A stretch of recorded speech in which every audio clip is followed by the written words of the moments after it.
Yesu ashimwe bakunze ibikamba TV kandi bakunze ubutumwa bwiza. Turabashuhuje mu izina rya Yesu Kristo. Amahoro y'umwami wacu Yesu nabane namwe. Bona umwanya wo kuyanganisha abarwaye, abari mu bitaro, abababaye, imfubyi n'abapfakazi n'ababuza babo. Yesu abakomeze. Imana ikomeze imitima yanyu. Turi mu bihe bitoroshye, mu bihe turwaje abantu, dufite abantu banduye covid, dufite abantu barwaye, dufite abantu bari gupfa, ariko ni ibihe nyine tutagira icyo tubihinduraho uretse gusaba Yesu Kristo ngo azadufashe. Rero reka nifuriza abantu bose icyumweru cyiza, abantu aho muri mwese kuri tariki ya none kuri iki cyumweru Yesu abagirire neza. Ni byiza ko tuzana n'inyigisho yo ku cyumweru kugira ngo Imana irusheho kubana natwe. Eka dusenge dusaba Imana ize kudufasha. Mana yacu, Mana nziza, Mana y'imbaraga, Mana y'ubutware, Mana y'ubushobozi, ndagushimiye ko waturinze iminsi yose iratambutse, ariko kuri iki cyumweru tugushimiye ko duhaye umunsi. Urakoze ko watugiriye neza, wabanye natwe ndetse urinze bene data, inshuti n'abapfakazi n'abandi bavandimwe bacu aho bari, naho ugumye kubarinda. Reka habanje ugiye kwigishira ijambo n'ugiye kurireba, twese duhabwe umugisha nawe mu izina rya Yesu, amen. Imana ibaho umugisha. Turashimira mwebwe mwese mudutera inkunga, utarakora subscribe numwanya wo gukora subscribe, ugakora kuri onzogira kugira ngo nidushyiraho inyigisho, nidushyiraho ubuhamya uhita ubibona bitakurinze kujya gusacinga ushaka Ikamba TV. Iyo rero bikoze, Imana igumugisha. Reka shimire nawe usangiza ubutumwa bwacu abandi bashuti bawe, abavandimwe, ukaba basangiza bakumva ijambo ry'Imana. Imana ibaho umugisha.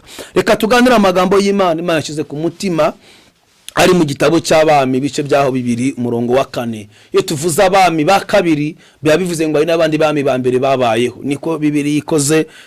Ibi bintu byagiye bihindurwa n'abandi bantu. Nabwo ubundi mbere Bibiliya yari umuzingo ubumbye, ariko nyuma Imana izana abantu bagenda bashyiraho ibice kugira ngo tuyisome neza tuyumve. Reka dusome mu izina rya Yesu. Biravuze ngo nuko Elisa akize umupfakazi umwenda yararimo. Uyu ni Elisa, ariko natwe twize ijambo ry'Imana, ijambo rya gukiza ideni, ijambo rya gufasha muri urugendo. Biravuze ngo bukeye umugore umwe mu bagore b'abahanuzi asanga Elisa, aramutakambira ati, umugaragu wawe ari we mugabo wanjye yarapfuye, kandi uzi ko yubahaga Imana. Iri jambo tuvuze kubaha Imana ni ijambo rinini gari cyane, ni ijambo rikomeye, ariko ridakunda gukoreshwa cyane. Iyo tubwiye umuntu ngo ni wubaha Imana uzakira ubuzima bw'iteka ryose, iyo tubwiye umuntu ngo kubaha Imana kwa bizagira umumaro, bundi arige yibaza kubaha Imana ni iki, ngenda yubaha. Ariko kubaha Imana ni ukubana nayo, ni ukugendana nayo, ni ugukora ibyo ishatse, ni ukuba mu ijambo ry'Imana. Ntabwo kubaha Imana bivuze ko ari ukuririmba, ntabwo kubaha Imana ari uguhanura. Nabyo ni byiza, guhanura ni byiza, kurimba ni byiza, ariko kubaha Imana no guhanura biratandukanye. Kubaha Imana no kurimba biratandukanye. Uko ushobora guhanura utubaha Imana, waririmba utubaha Imana, ibyo byose wabikora utubaha Imana. Ariko twebwe turi ku ijambo rivuga ngo umugabo wanjye, umugaragu wawe yubahaga Imana. Haleluya, amen. Numva neza, haleluya.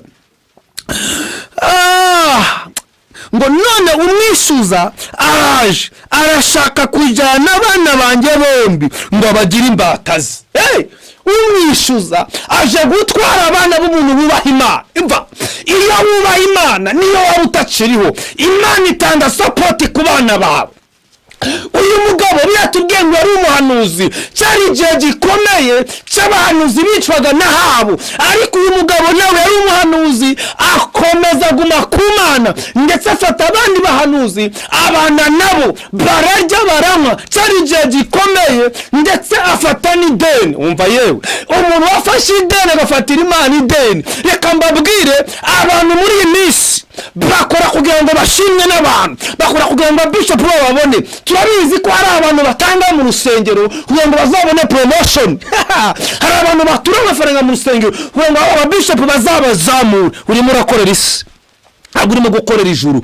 Umuntu wamenye kubaha Imana icyo ari cyo ntabwo akora ngo abantu bamubone, ntabwo akora ngo isi mubone, akora kugira ngo we nawe n'Imana basabane. Ariko ubundi reka ngubaze, ufashe amafaranga yawe ukayakoramo Imana ari yaguhaye bigutwaye iki? Ariko ubundi reka ngubaze, ufashe umupfakazi birukanye mu nzu ukamwishyuza bigutwaye iki? Ariko ubundi reka ngubaze, ufashe imfubyi idafite se na nyina ukayifasha ukayizamura, ubundi bigutwaye iki? Ese ubundi ufashe amafaranga yawe ugashyigikira ubwami bw'Imana bigutwaye iki? Ubwami bw'Imana, iyo ujya mu bwami bw'Imana urasarura.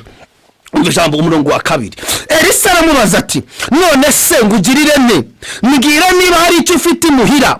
Nawe ati umuja wawe ntacyo afite imuhira keretse agaherezo kutuvuta.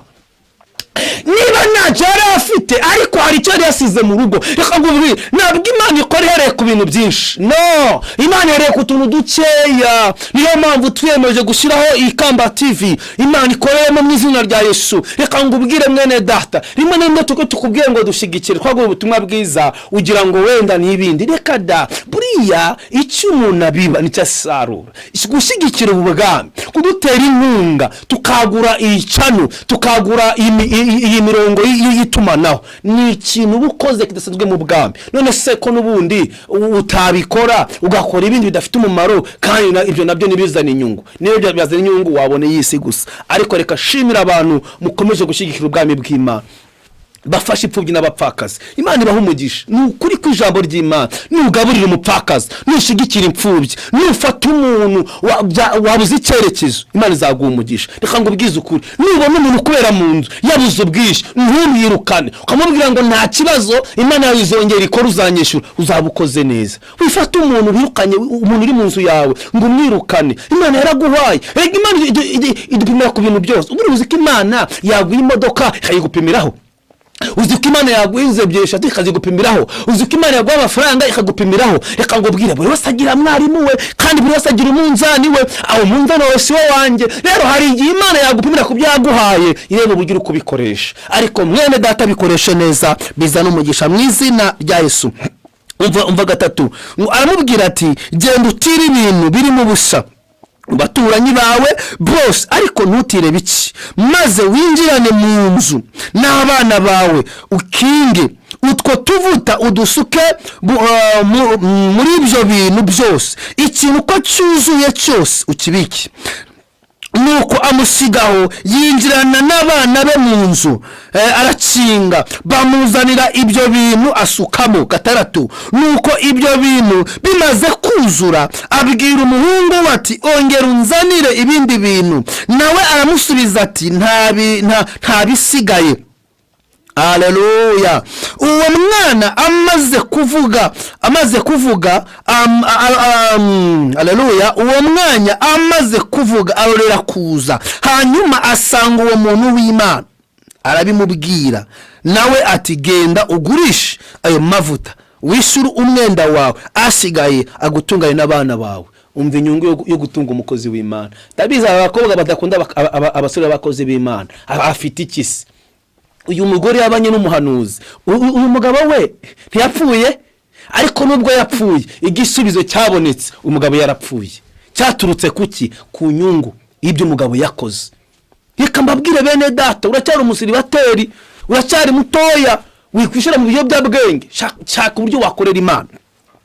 Bibiri atubwiye ngo uyu mugore iturufu ya mbere yajyanye, yagiye abwira Elisa ati umugabo wanjye yarapfuye, kandi uziko umva kandi uziko yubahaga Imana. La sitaka eneme, uziko yubahaga Imana. Uri kuyubaha gute muri Covid ko yaciye ibintu? Covid ko yafasha abatumishika ikabasubiza gusambana? Covid ko asubije abantu mu byaha? Siteko ni gute corona igusubiza mu byaha? Ubundi ni gute corona igusubiza kunywa inzoga? Ni gute corona igusubiza mu no. Yesu ari muri twebwe. Niba Yesu ari muri twebwe, ntabwo tuzakora icyaha. Habeho nawo twasiga dufite n'amafaranga yo kugura miti yo guhamagara, tuzaramya Imana. Haba mu byago ndetse no mu makuba, aturindisha imbabazi agira. Elisa ngaramubaza ati se tumbwira ni ibiki? Ni ibiki? Mugabo wanjye cyambere yubahaga Imana, yari umutumishi, yari umuhanuzi, yari umukristo, ntabwo yakoranga abantu bamurebe, yakoreraga Imana. Elisa nari kintu yavuze, yaravuze ngo none uragira ngo ugirire nte kandi umwishyuza aje gutwara abana be. None ni gute wambwira ngo abana banjye bafite se wakoreye Imana? Dawidi yaravuze ngo umukira tunagazakorwa n'isoni. Dawidi yaravuze ngo naho yagwa, umva Mikaya bivuze neza karindwi ngo naho yagwa ntazarambarara. Umuntu wakoreye Imana, umuntu wamenye Imana, ikango bwizo kuri umuntu wakoreye Imana, umunyiraho byamucanze, mwahura gusanga byacangutse. Ntabwo se ubizi, ntabwo uzi icyo Imana yagukoreye, ntabwo uzahana Imana yagukuye. Itakijijisho kuri turakuzi bana. Uyu mugabo nakajya akora ibintu bidafite icyerekezo. Yesu aryoshye. Yesu Elisa ngaramubwira ngo noneho kugira ngo menye ko ibyo bintu bikora, fata abana bawe nawe ubwawe mugende mu nzu mwikingirane muhamagara Imana, mwibutse Imana imirimo.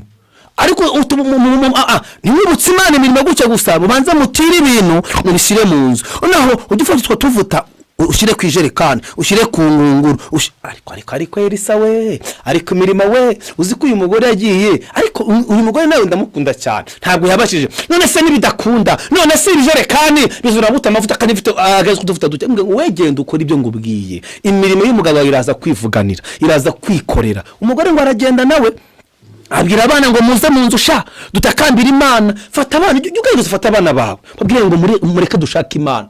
Haleluya. Nufata abana bawe mugahamagara Imana, niyo mwamugiye kuburara uteka zaca inzira. Reka ngubwize ukuri, ibihe biragoye, ariko kuma ntabwo bigoye, imbaraga z'Imana ziracyakora. Ngo bageze mu nzu batera indirimbo, bafata utuvuta bashyira ku ijerekani gihita cyuzura. Ariko reka ngo niba utemera ibitanga iki cyo ntabwo wacyemera. Utuvuta gusiga ku ijerekani igata yuzura, yushujwe nandese. Izo ni imbaraga z'igitangaza, izo ni imbaraga z'ururimi, izo ni imbaraga z'imirimo n'ibitangaza. Uyu mugabo Imana yamwishyuye ideni kandi yarapfuye. Reka ngubwire, wakorera Imana uyu munsi wa none ntubone inyungu, Sonatube ntubone inyungu. Reka ngubwire, aho umuntu akoreye si ahemberwa. Iyi Mana dukorera, aho dukoreye si duhembera, ahubwo imirimo ni ibikorwa twakoze bigendana natwe. Uyu munsi wakorera mu Rwanda uhemberwa i Burayi, wakorera i Burayi ugahemberwa mu Rwanda. Imana siruza aho yaguhembera. Ntabwo Imana imeze nk'izindi company zindi aho ukorera ni uhemberwa, ariko iyi Imana dukorera ntabwo ukorera ari uhemberwa. Ndagushimira wowe ufite ishaka ryo kudushyigikira tukagura ubwami bw'Imana. Inkunga yawe irakenewe mu izina rya Yesu. Aho hari nomero ya Equity Bank wadushiraho $1,000 tukagura umurimo w'Imana. Aho hari nomero yacu waduhamagara ukadushiraho ituro ryawe ugashyira icya 10 cya tukagura ubwami bw'Imana. Reka mbabwire bene data, aho umuntu akoreye si ahemberwa. Uyu murimo dukora turabizi ko nyuma y'ubuzima hari igihembo. Nyuma yo kuba tukiriho hari igihembo, nyuma yo kuba twarapfuye hari igihembo. None ntabwo wumvisha ko Imana yahembye uyu mugore w'uyu muhanuzi umugabo atakiriho? Umva uyu murongo, Bibiri ivuze iki?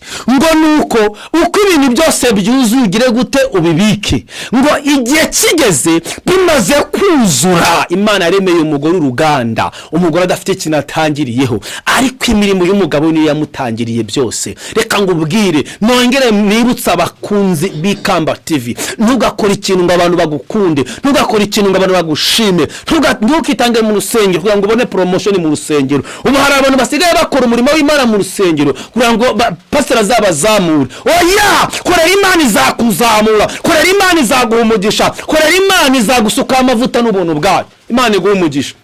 Reka soze ngusabira ngo ntugakorera abantu, uzakorera Imana kandi ubuzima bwawe buzahinduka, nubwo abana bawe nubwo umugabo wawe. Uyu mugore ngo Imana mu uruganda arishyura ideni rirarangira, n'abana baba umudendezo, aho batanyuraga barahanyura, aho batageraga barahagera, kuko ideni se yarasize yari imaze kwishyurwa. Imana ikwishyurira ideni yibutse imirimo ya Imana, ikurengere mu buryo bwose, utekaguhereza umugisha. Ndabakunda, mbifurije umugisha w'Imana. Sangiza bene data ubutumwa kandi bugere kure kugira ngo ubuteka tugire neza. Reka dusenge. Mana mu izina rya Yesu Kristo wa Nazareti, sengeye abera bose, sengeye umurimo wawe, sengeye abari baraguye n'abari baracitse intege. Wewe wibutse uyu mugaragu wawe wari warapfuye ukoresheje Elisa, nanjye ndagusanga unkoreshe, wibuka abantu bawe, wongere ubagirire neza, uzamure amasezerano yawe, wongere utabare isi yacu. Ndirukana umwuka w'indwara mu izina rya Yesu Kristo. Ndahamya ku buzima bw'umuntu wese wagukoreye, reka abantu babone inyungu y'ibyo bakoreye. Ntabwo tuzakorwa n'isoni dukorera wowe Mana. Ndasenze, agura ivugabutumwa, agura umurimo w'Imana, sengeye abakozi b'Imana, sengeye abaguye, sengeye abasubiye inyuma, sengeye abarwayi, imfubyi n'abapfakazi, abarengano barenganure. Ubuntu bwawe kuri twebwe kandi uhembure imitima yacu. Ubwoba niburangire kuko watsinze Satani n'ikuzimu. Reka twandike mu gitabo cy'ubugingo uko tugusaba iherezo ryiza. Urakoze kunyemereye ko ubuntu bwawe buri kumwe natwe. Senze nizeye ko bikoze mu izina rya Kristo Yesu. Amen.